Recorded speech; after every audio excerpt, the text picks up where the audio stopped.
Magandang gabi sa inyong lahat. Ako po si Mark Lester Lirag. Ito po ang aking daily devotion. Alone Time with God na tinalakay po ni Pastor Russell sa 365 Daily Devotion. Ang verse po natin ngayong araw ay Mark chapter 1 verse 35. Sabi dito, very early in the morning, while it was still dark, Jesus got up, left the house, and went off to a solitary place where he prayed. Si Jesus daw ay gumigising po ng maaga na wala pang araw at pupunta po sa tahimik na lugar kung saan siya nagdarasal. Ang teaching po ngayong araw ay Jesus is the most intimate with God. Si Jesus Christ ang pinakamalapit sa Diyos. Mas kilala niya ang Diyos kaysa kahit kanino. Siya rin ang nakakilala sa Ama kumpara sa lahat. Pangalawa ay Jesus is our example of being alone with God. Tulad ni Jesus, gawin natin siya example. Gayahin natin siya na laging nananalangin sa Diyos araw-araw. Lagi rin tayong makipag-usap sa Diyos gaya ng ginagawa ng Panginoong Jesucristo para mapalapit din tayo sa Kanya. Ang third teaching ay Jesus starts his day by fellowshipping with the Father.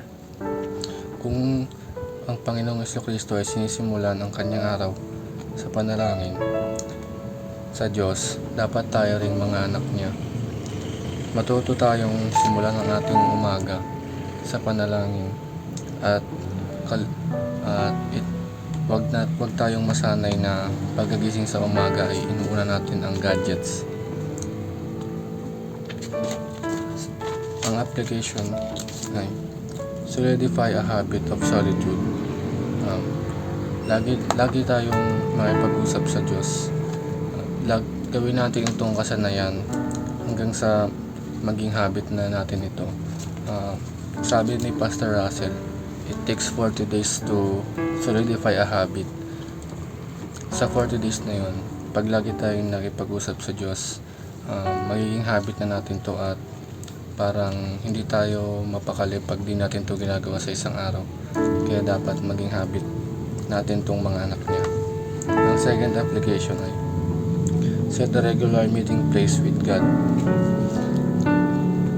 Kung tayo nagde-devotion tayo, umanap tayo ng tahimik na lugar kung saan tayo makikipag-usap sa Diyos nang walang ibang ingay, walang distraction sa paligid. At kung makaharap pa tayo ng gantong lugar, dito tayo mag-fellowship araw-araw. Mag-set din tayo ng oras kung anong oras tayo mag-fellowship with God, alone time with God. Ang third application ay start each day with God. Lagi nating simulan ang araw natin sa pakikipag-usap sa Diyos. Pagising natin sa umaga, magpasalamat tayo sa Kanya dahil binigyan niya pa tayo ng isang araw. At magpasalamat tayo sa Kanyang mga blessings na binibigay sa atin. At humingi rin tayo ng payo at lakas. At higit sa lahat, humingi tayo ng kapatawaran sa ating mga nagawang kasalanan.